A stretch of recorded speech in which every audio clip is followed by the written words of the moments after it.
Saudara, sepanjang 200 meter lebih saluran irigasi disulap warga di Banjarbangun 5, Desa Buruan, Kabupaten Gianyar menjadi kolam ikan.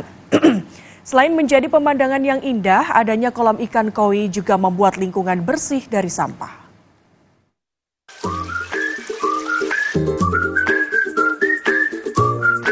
Saluran irigasi Subak Dukuh Banjarbangun 5, Desa Buruan, Kecamatan Belah Batu, Kabupaten Gianyar, Bali ini disulap warga setempat menjadi kolam ikan koi.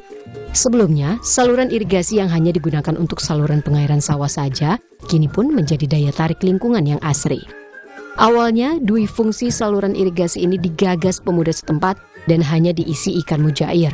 Namun, kini jenis ikan koi pun ditebar.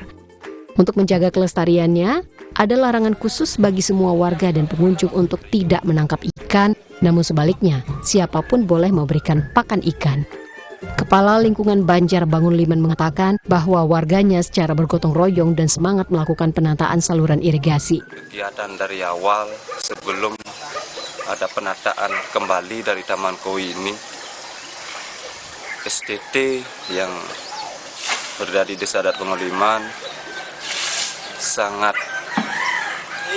menggebu-gebu lah istilahnya untuk akses yang ke selatan, terutama yang di bagian selatan sekitar 280 meter untuk penataan tamannya.